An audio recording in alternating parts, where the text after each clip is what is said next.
having an awesome Tuesday so far. Oh, okay. All right, so today's topic, it's not going to be the same one that we've been talking about like with Craig Groeschel. This one's actually about like the waiting period and just trusting God, and it's kind of going to like relate to maybe how you feel, especially when you are trying to trust God in the season that you're in and you've been told like, hey, he has a plan for you, he has a plan for you, but then at the end of the day you're still kind of left in the dark. I feel like people can relate to this a lot, so this is why I wanted to go over this one. So, and this one's kind of long, so just please bear with me, but it's really, really good. And it's under the devotional Wait and See by Wendy Pope. And it was really good. It was something that I actually read a couple of months ago. So this one says misconceptions, and it says recognizing misconceptions will empower us to wait well, stay present in the present, and experience God in our delay. Misconception number one: if I am waiting, I must not have heard God correctly. Ashley learned that waiting doesn't necessarily mean you heard God incorrectly. Ashley says we give up too easily because we don't see what we want to see when we want to see it. We can redirect the negative thoughts we often receive by revisiting the moments when we sense the Lord's nudging. Reliving the moments of pure excitement we experienced when we felt the prodding of his spirit with extinguished uncertainty that tries to creep in to steal our joy. We may have to travel down memory lane many times during our wait. Ashley had to make the trip several times throughout her 10-year pause, asking for God's clarity and assurance. This is why it is so important to invite God into our wait from very beginning instead of after we have tried everything we know to make things happen. As we spend time with him and in his word, we gain confidence in his plans. A quick visit to the past fills us with the peace we need to make it through the pause. Waiting well teaches us to trust his delays rather than doubt his ways. Misconception number two: if I am waiting, I must desire something not in God's will for my life. This is actually something that I can personally relate to, especially with this business, because it has taken me a lot longer than most people like to promote and just get to where I'm going. And so that has actually been a question in my head before, not now. I'm very sure of as to where I'm at now, and I'm sure it'll pop up again sometime in my life, but that is something that I can relate to, and I'm sure that some of y'all can relate to it as well. So this one says, if I am waiting, I must desire something not in God's will for my life. Oh my gosh, I'm sorry, I cannot speak this morning. Samantha desired to be married. She knew God ordained and approved marriage, but did he want her to be married? There are plenty of verses in the Bible about marriage relationships and how to be a loving spouse, yet Samantha also knew the verses in which Paul clearly states that some people are called to remain single. When passages seemingly conflicted, it can be difficult to determine God's will for your life. Samantha asked her family and several close friends to pray for her. She committed to taking each step she felt God asked her, whether that was toward meeting her future spouse or remaining single. And then misconception number three: if I am waiting, I must not be praying enough. Day after day, Diana prayed and sought the Lord. Many days she ate only one meal so her family could have all the food they needed. She watched her husband take odd-end jobs here and there just to make ends meet. Diana spent weekends at the laundromat because she did not have a washer or dryer. She fought the spirit of discouragement on her knees. She knew in her heart God would supply their needs, but she had to keep telling her head. Okay. Diana faithfully followed the teaching of Paul in 1 Thessalonians, never stopped praying. Her wait didn't end because she prayed, but her resolve strengthened, helping her face each day. And then number four misconception, it says, if I am waiting, I must not have enough faith. It says this is the lie that agonized Scott over the declining health of his faith and his quietness and personal. His faith is quiet and personal. As we lived out the mystery, I watched his discreet faith become deathly silent. His attitude toward prayer and the things of God grew cynical. Whilst God's faith is quiet, mine is vocal. When I was serving at each or teaching at church, I was leading women's conference and writing devotions and book contributions. My prayer life and Bible study were more than a routine. Each morning I had and still have a standing appointment with the Lord. Certainly I was doing enough work for the kingdom to get God's attention concerning Scott's health. Just to give y'all a background, each person in this thing, the very first thing, it just starts like off giving you the characters. I didn't want to go all over that, but the characters in each step, it's telling you like their little story day by day. And so one woman lost her job, her husband lost their job. They became homeless for like a long time. She thought it was only going to be quick, but this was during the recession. Another guy lost his sight unexpectedly. And then another woman never got married. Like, she remained single. And these are the things that, like, in life, it's giving you conceptions of, like, okay, so this could be you in this scenario. Maybe you don't relate to this one, but you can relate to this one. Maybe you have lost a job. Maybe you or your husband has lost a job. I know people on here, they've experienced their husbands losing jobs, so I know that that can relate to people. Or becoming homeless, or maybe moving into something even smaller than you expected. All of these things that are unexpected. I'm not going to go further into that because that's just, again, it's really, really long. But it's telling you, like, all the misconceptions that you have. Like, if you aren't receiving something, it's because you're doing something wrong. Or if you aren't getting something right in that moment, maybe you aren't the person for it. I know for me personally, and I feel like a lot of us can relate with this business, especially because so many people are like, I want to join this business. I want to make $5,000 my first month. Okay, it didn't happen within 5 days. I'm done. I quit. It's too hard. Or people join and they're like, wow, this is not what I expected. I expected an instant, immediate result and an instant paycheck. And society drives me absolutely insane how we do that. You know, we go to this not satisfactory job that you get paid for. And so it becomes addicting because you get paid for it immediately, even though you spend 20 years at that job unhappy. Why do we do that? I don't know. It's just like when school teaches you nothing about money management. School only teaches you about, like, the basics of, you know, English, math, science, but they don't teach you the real things out in life. Our society is screwed up in that way, but won't go into that because I read a podcast and read a book and I was just like, that is so eye-opening, you know. And I always listen to Steve Harvey, and he was talking about, he was like, hey, I just want to tell y'all something. You can be successful without going to college. Look at me. Because I don't have any education, but look at me, I'm a millionaire, multimillionaire, billionaire at this point. And I was just like, it's just so mind-blowing. Like, it's crazy. I can go into that for years and years and years, but I won't. So maybe you're at a stop in your life, and maybe you are personally like, number one, why am I not pregnant right now? Why can't I have a baby? Why is God punishing me? Am I not meant to be a mom? Am I not meant to be a mom of 2, of 3, of 5 kids, of how I want?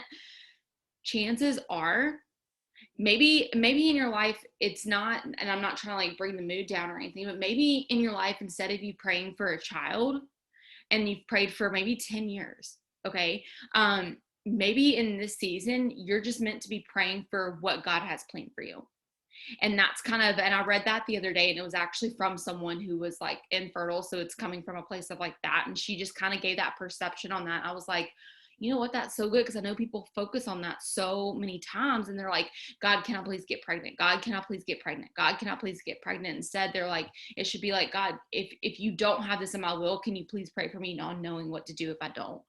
And so that's so many scenarios that we need to have, instead of praying for the specific thing that we want. And even if we haven't gotten it, like for me, I've prayed for duplication for years. Okay. That is one thing that I would rather teach duplication over climbing the ranks in this company and, like, everybody quitting, you know. Like, I would rather be a Ruby and duplicate like crazy than just sit here and be a presidential or an ambassador diamond or ambassador 2.0, which you can't really get to those ranks without teaching duplication. But you know what I'm saying? Like, it just doesn't, it serves different purposes. And so I can pray for one thing, but on the other hand, I really need to be praying for this over here. And so maybe you have the misconception of my faith isn't strong enough and God doesn't want to bless me with this because he knows that I haven't honored him in a lot of ways.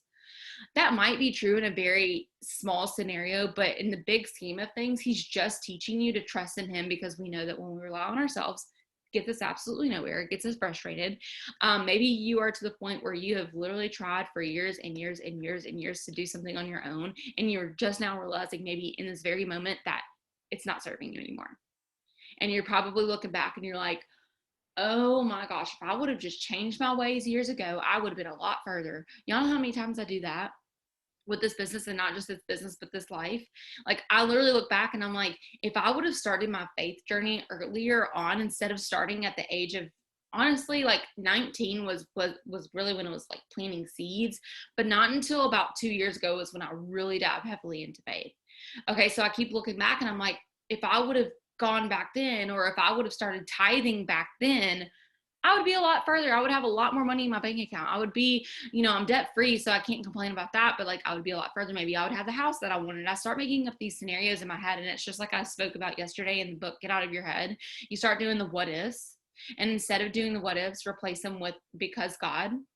And so, like, whenever you're doubting yourself, saying, okay, God isn't blessing me with this diamond, God isn't blessing me with this team yet because he knows that I need to work on my heart or whatever. That could be the scenario.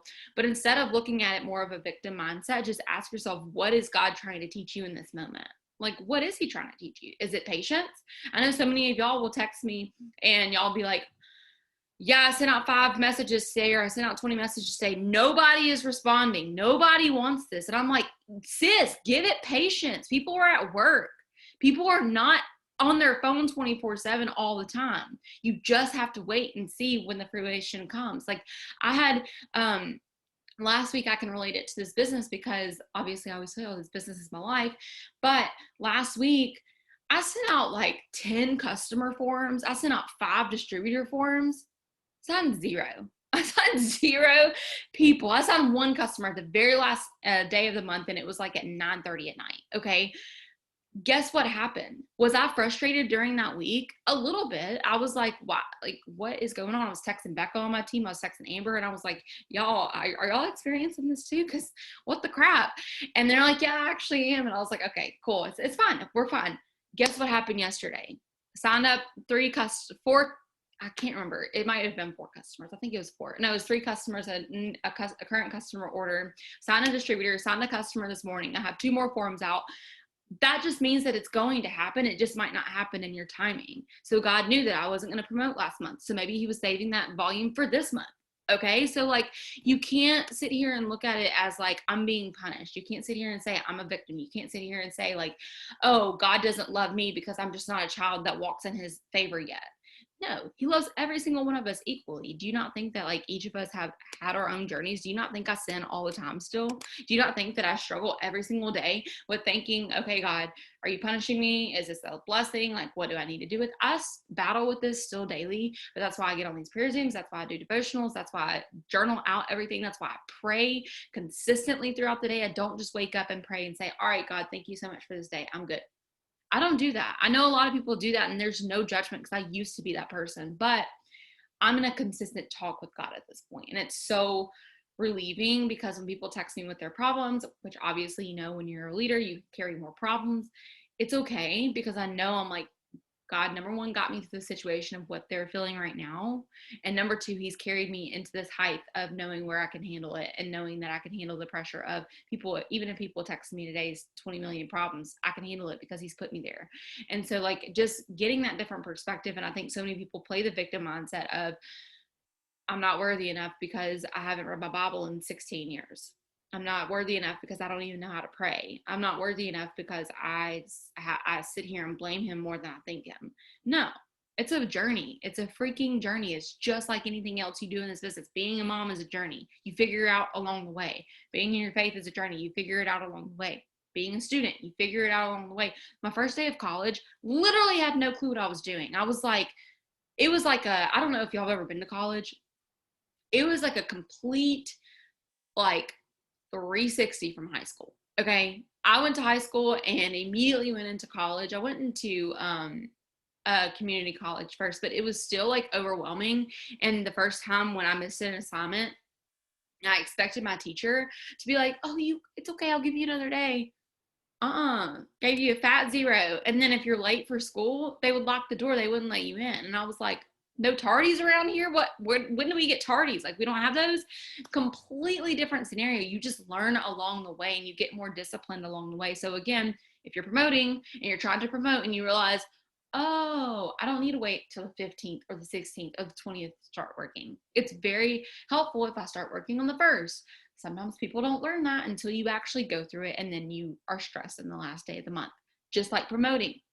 I have people on my team, I've had this happen, so I can't kind of sit here and like blame people, but I've sat here and I've been like, oh, I got all my volume last month. I'm good. It'll just roll over into this month. Credit cards run on the 25th, volume's lower. Oh, my team did that. I had talked to a girl yesterday and she's like, yeah, I realized I got complacent because I thought I got all my customers and I realized that volume started changing. You can't just sit there. Okay, you can't just sit there and expect things to change, but you can ask God to guide you through the way. Take the many steps forward to move on in your life, and he's going to guide you through it. And just stop doubting yourself. Stop doubting that you're not worthy because you're not as faithful as me, or you're not as faithful as Morgan, or you're not as faithful as whoever you want to agree yourself or compare yourself with, because everybody's journey is different. Stop punishing yourself. Just ask God to guide you along the way, and I promise you he will.